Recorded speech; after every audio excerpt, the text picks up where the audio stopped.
Another picture perfect scenario that was given in our last update. If you remember what I said in our last update is that we had this triangle and I was interested in two scenarios.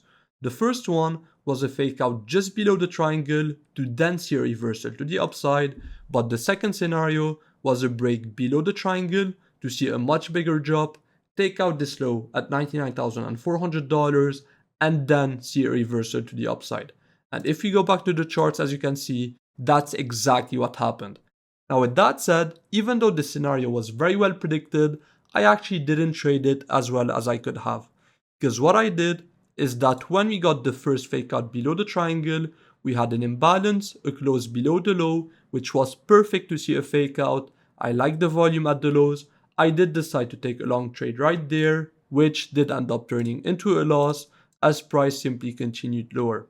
And then when we saw the drop below this low, I just wanted to see one last drop towards $96,700 simply because I didn't really like this low. I'll explain why in a bit, but I wanted to see one more drop to then see a reversal to the upside. And unfortunately again, this didn't happen. Price simply reversed without me. But with all of that said, in any case, this was a very good prediction. We expected the drop, we expected the break below this low, and then from there, we were ready for reversal back to the upside. Even though I didn't take advantage of it, it is what it is. As usual, it's a learning lesson, so now we move on. But right now, I know that a lot of people are confused on the charts, so let me make it simple for you.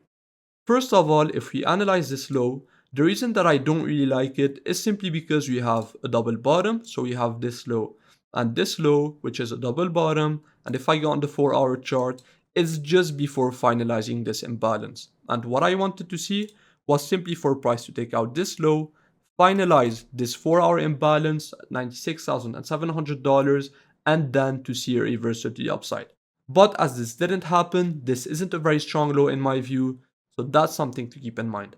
But then if I go on the 15-minute chart, what happened is that we got the drop, the imbalance at the lows, the recovery, the reclaim of the range low at $99,400, and what happened on this drop was actually very nice. We filled all of these imbalances, so right there, and then got the reversal to the upside. So right now, personally, even though I'm not in a long position, I actually still expect higher prices. So what am I looking at next, and what are the potential upcoming trades that we have this week? Well, if you go on the 4-hour chart, I'll keep it very simple. What I want to see is the fill of this last 4-hour imbalance. So we filled these two bottom imbalances, but right now I'm expecting the fill of this last imbalance at $105,000. On top of that, if you take the volume profile of this range, what you will see is that we have the point of control that comes in also on our level. So this area around $105,000, which I'm expecting to get reached, will be very important in my view.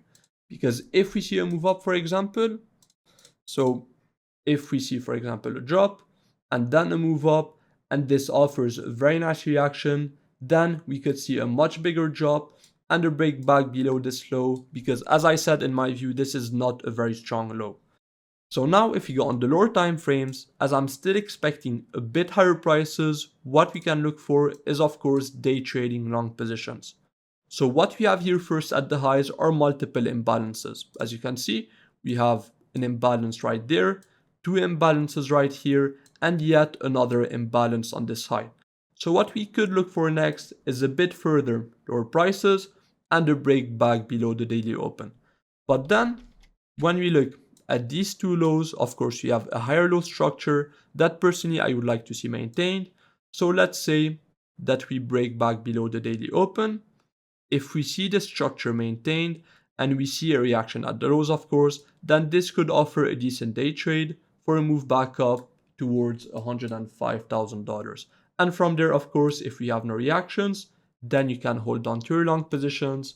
However, if we see a reaction, then what you can do is close out your long and then open a short position. So with all of that said, that's personally what I'm looking for on the charts. As I said, it will be very simple. Overall, I'm expecting the fill of this 4-hour imbalance at $105,000. We also have the point of control of the range right there, so it will be a very important level. As I'm expecting higher prices, you could look for day trading long positions. For example, we see a drop below the daily open and then a reversal to the upside. And overall, as personally, I don't love this double bottom. I would love to see a break back below this low. And one last thing to note is that if you look at the open interest of this rise, as you can see, price is going up, but the open interest is going down. And what this tells you is very simply that this isn't a very strong uptrend, and this simply fits with my idea that we could get one last bounce and then a reversal to the downside. However, of course, if we break above this level, then this would be a very bullish sign, and on the lower time frames, if Bitcoin starts moving much lower, then this would be a pretty weak sign, and you could expect a break back below this low and the test of our support level at $96,700. So that was mainly it for this update. A quick recap. Again, I'm still expecting higher prices. If we drop back below the daily open, then this could offer a decent long position. And then we have a major level at $105,000. If we see a rejection, this could offer a much bigger drop to the downside. However, if we see a break of this level, then this could offer a much bigger rise on Bitcoin. So as usual, if you guys enjoyed this update, don't forget to leave a like and subscribe, and I'll see you in the next one.